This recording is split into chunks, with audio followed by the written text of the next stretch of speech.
మనిషి తన కోసం తాను చేసే పని ఎంత గొప్పదైనా అది శాశ్వత కీర్తిని అందించలేదు. లోక కళ్యాణం కోసం చేసే పని మాత్రమే మంచి పేరు తెచ్చిపెడుతుంది. అందుకే మహాత్మా గాంధీ స్వయం సేవ ద్వారా ఎంతో గౌరవాన్ని పొందారు.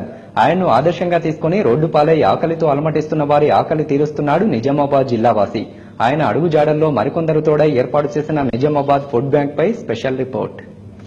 చెన్నైలో వరదలతో చలించిపోయిన స్నేహ మోహన్ దాస్ అనే యువతి ఆకలితో అలమటిస్తున్న వారికి పంచభక్ష పరమాన్నం కాకపోయినా కడుపు నింపేందుకు ముందుకొచ్చింది. చెన్నై ఫుడ్ బ్యాంక్ పేరుతో సేవలందించిన విషయం తెలిసిందే. ఆమెను ఆదర్శంగా తీసుకున్న నిజామాబాద్ జిల్లాకు చెందిన నవీన్ చంటి అనే వ్యక్తి ఆర్మూద్ విద్యుత్ పంపిణీ సంస్థలో కాంట్రాక్ట్ ఉద్యోగిగా పనిచేస్తున్నారు.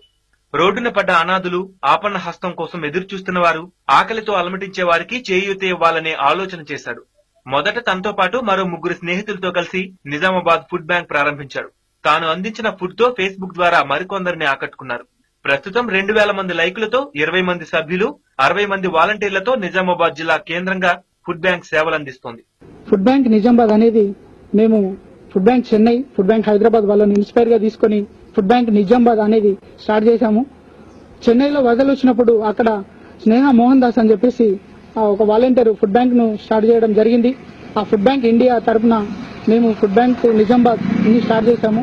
ఇనిషియల్ గా 3తో స్టార్ట్ చేసిన ఫుడ్ బ్యాంక్ నిజామాబాద్ ఈ రోజు 60 మెంబర్ వాలంటీర్స్ గా ఎదిగి నిజామాబాద్ సిటీలో నియర్ అబౌట్ 300 మంది నిరుపేదలకు, 300 మంది నీడీ పీపుల్, ఎవరైతే అనాథలు రోడ్డు పక్కన ఉన్న వాళ్ళు ఉన్నారో వాళ్ళకు మేము ఫుడ్ ప్రతి ఆదివారం మేము వాళ్ళ దగ్గరికి తీసుకెళ్లి న్యూట్రిషన్ ఫుడ్ వాళ్ళకి అందిస్తున్నాము. ఫేస్బుక్ లో మేము ఫుడ్ బ్యాంక్ నిజామాబాద్ అనే పేజ్ క్రియేట్ చేశాము. ఫుడ్ బ్యాంక్ నిజామాబాద్ పేజ్ కి 2000 మంది దాదాపు ఇప్పటి వరకు ఫాలోవర్స్ గా ఉన్నారు. దాతల నుంచి నగదు తీసుకోకుండా కేవలం ఆహార పదార్థాలనే సంస్థ సేకరిస్తోంది. సేవాభావంతో మాత్రమే సభ్యులు ముందుకు వెళ్తున్నారు. స్వయంగా నవీన్ ఇంటి వద్ద ఆహార పదార్థాలను వండి ప్రత్యేకంగా ప్యాకింగ్ చేస్తున్నారు. ఆకలితో అలమటిస్తున్న వారికి అందించే ఆహారం ఏదో ఇస్తున్నామనే విధంగా కాకుండా పూర్తిగా హైజెనిక్ పౌష్టికాహారాన్ని పంపిణీ చేస్తున్నారు.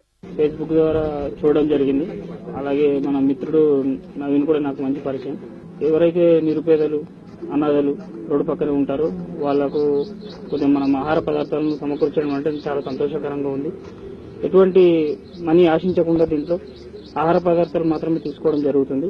మీరు కూడా ఎవరైనా మీకు తోచిన సాయం చేసి ఇంకా మీరు కూడా ఒక 10 మంది నిరుపేదలకు అన్నం మరియు తిండి పదార్థాలు ఏమైనా ఇస్తే వాళ్ళ ఆకలి తీర్చిన వాళ్ళు అవుతారు. ఫేస్బుక్ లో చూసి నేను ఇన్స్పైర్ అయ్యి మరి నేను కూడా ఇండియన్ రెడ్ క్రాస్ సొసైటీ ద్వారా సేవాభావంతో పనిచేస్తున్నాను కాబట్టి ఇది కూడా ఒక పార్ట్ గా తీసుకొని చూసి ఫేస్బుక్ లో కనీసం అందరు రావాల్సిందిగా మరి ఎక్కువ సంఖ్యలో పాల్గొని ఇతరులకు కూడా మనము స్ప్రెడ్ అయ్యి వేరే దగ్గర కూడా ఉన్నారు, అభాగ్యులు ఉన్నారు, మనం ఇంకా చాలా మందికి మనం సేవాభావంతో పనిచేయాలని కోరుకుంటున్నాం. వీరు చేసే సేవా దృక్పథాన్ని ఇతరులు గుర్తించి స్పందించాలన్న ఉద్దేశంతో ప్రత్యేక టీ షర్ట్స్ వేసుకుని పలువురిని ఆకట్టుకుంటున్నారు.